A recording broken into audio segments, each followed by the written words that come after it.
Aquesta setmana viatgem fins a l'Alt Penedès per conèixer els caves d'Agustí Torelló Mata. Aquest celler és fruit d'un projecte familiar que ha sabut conjugar equilibradament la tradició i la modernitat.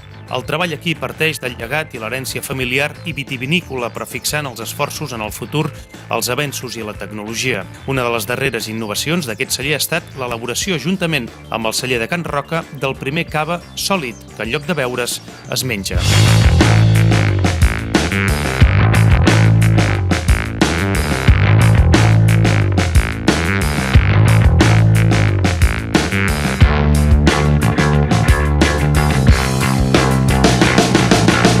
L'Agustí Torelló pare ens cita primer a Can Rossell, una masia cabdal per a la història i evolució d'aquesta bodega. Can Rossell no solament s'ha convertit en un museu dedicat al món del vi del cava, sinó que aquí va néixer un dels caves insígnia de la bodega. En aquesta casa és també un Cripta, que és conegut per la seva forma diferent d'ampolla i per ser el producte estrella de la casa. Doncs sí, és un producte realment estrella i com que estem aquí, sembla que val la pena que entrem i que t'ensenyi tot el que hem fet per veure realment la casa del Cripta, no? Aquí va néixer. Doncs som-hi. L'etiqueta de Cripta és una reproducció d'aquest quadre. Aquest és el quadre i la reproducció de l'etiqueta. Això ens ho va fer el Rafa Bertolozzi, i un gran artista i un gran amic d'aquesta casa. I si vols t'explico un moment les circumstàncies. Sisplau. Estàvem aquí amb un foc a terra que tenim, una història i tal, sopant a l'hivern, i amb el foc a terra, i el cava va anar com anava, i com vam ser a les 4 o les 5 del matí, després no teníem presentació de la botella Cripta. Va dir, escolta'm, l'etiqueta ja la faré jo. Home, encantat de la vida, fenomenal, fixa't tu. Però després l'endemà de matí, quan et despertes, dius, hosti, què li vaig dir a aquest? Què li vaig dir? Perquè són capaços de fer-me aquí una història i ara renyirem. I no, realment va tenir una traça fantàstica, va saber interpretar tot el que nosaltres mateixos no havíem vist i va fer potser l'etiqueta més guapa que hi ha al món dels caus. És un home o una dona? Aquí està el problema. Mira que me la miro i que la conec i és difícil. Depèn amb els ulls que tu miris, pots veure un home i si no una dona.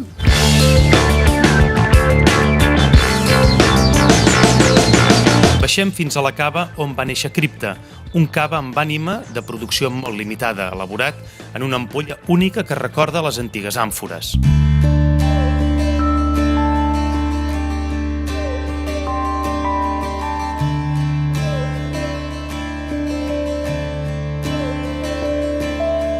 I la vam construir, ja que aquesta cava, com teníem la idea que aquí havia de néixer alguna cosa espectacular. I alguna cosa espectacular va ser això. Cripta no pot néixer d'un màrqueting, no pot néixer de gent externa en aquest sentit. O tu sents molt la vivesa i coneixes molt el tema, o mai se t'ocorreria poder fer una ampolla així. No sols pel disseny de l'ampolla, que és com una àmfora. Les botelles antigament, 250 anys enrere, forçosament havien de tenir una forma d'àmfora. Si no, la pressió que això manté hagués explotat l'ampolla. Vam buscar aquest perfil i el vam anar dissenyant, redissenyant i fent. Aquesta botella fixa que està tapada amb un tap de suro. Un tap de suro, una grapa i tal. I hem volgut recordar amb aquesta ampolla el que es feia 250 anys enrere, podent-ho fer avui amb l'actualitat.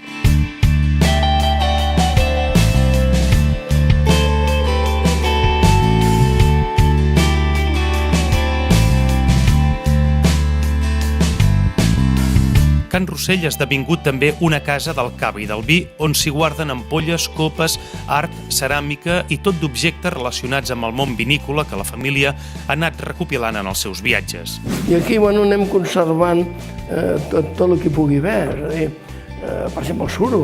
El suro és un joc vital. El que juga més amb una ampolla de cava, o de xampany, que és igual, és el tap de suro. El tap de suro et pot fer malbé una ampolla o pot fer-hi res o millorar-la una mica, no?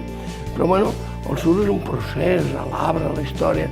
Tot això ho anem posant perquè els que vinguin darrere recordin que uns anys enrere es va arribar a tapar amb un tap de plàstic, es van arribar a fer proves del que vulguis i que tot es va anar fallant fins a retornar a el que hi havia, no?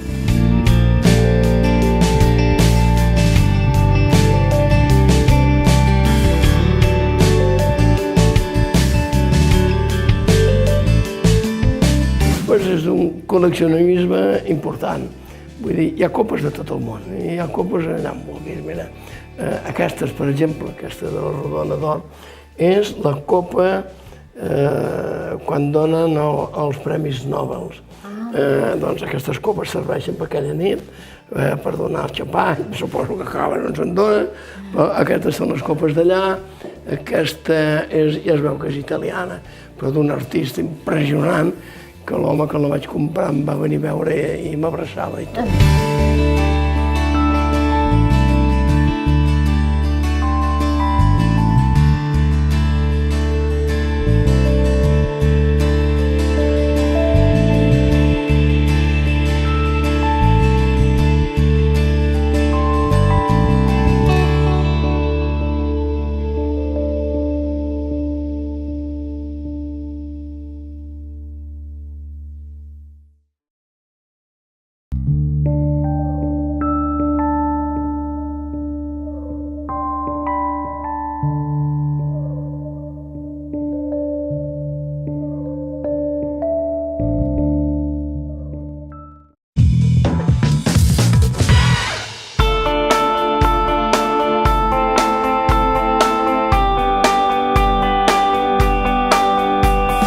Doncs anem a fer el tast amb Agustí Torelló, fill. Hola, Agustí. Hola. Què tastarem?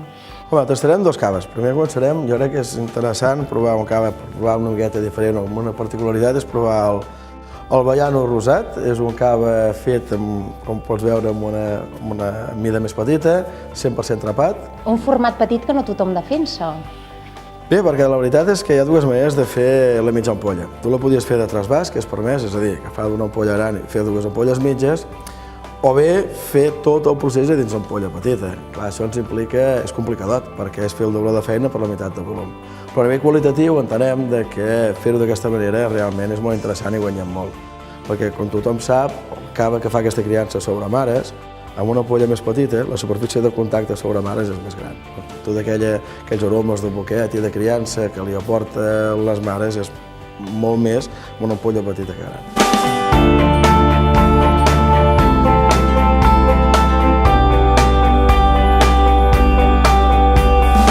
Si t'hi fixes, és molt aquella característica de la maduixa, és el fruit vermell, té molta frescura. Si fixes, és un brut molt sec, té 6 grams de sucre només. Però entenem que és suficient per arrodonir, el carbònic ja, després d'un parell d'anys de criança, està molt ben integrat, és cremós en boca i dona molt aquesta nota més afruitada, fresca, però al mateix temps és elegant. Una acidesa molt arrodonida, una fruita molt marcada també. Bueno, hi ha molta gent que això ens fa molta il·lusió, que ens diu, escolta, ens hem reconciliat amb els rosats després de provar el trapat. Com que les caves hi ha molts tipus i per molts moments, doncs cada un té el seu moment. Aquest és un cava per mi que és fantàstic com a aperitiu, però pot servir per multitud de plats. Però a part d'un postre o un aperitiu, en plats com ara segons quins tipus d'arrossos, no fa massa el Fòrum de Girona fer un tema de maridatges i tal, i amb el caviar de salmó era un maridatge fantàstic. Tenies aquell contrast de textures, el salat, la textura de quan t'esclata el salmó a la boca. De carboni té un efecte desengreixant, al mateix temps genera una sinergia de sabors, com que el carboni dona aquesta petita sensació àcida. Neteja la boca. Neteja la boca i dona potència, una sinergia amb aquestes notes més iodades, de mar, que té el salmó. La veritat és que era un maridatge realment interessant.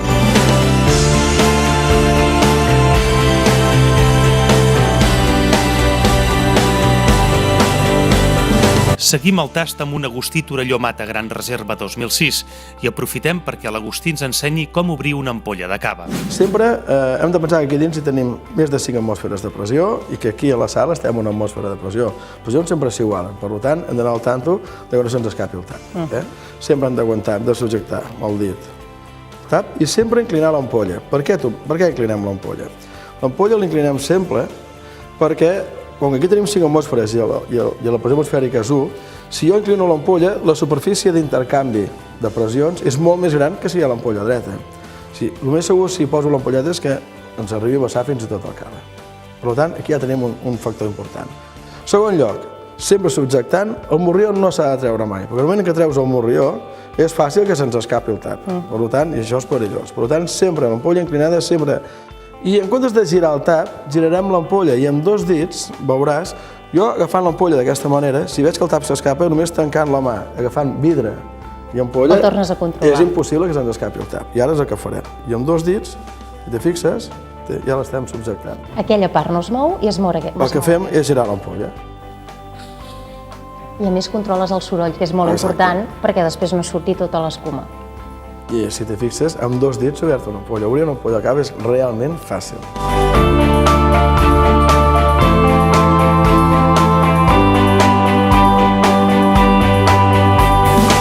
En boca és sec però és molt cremós.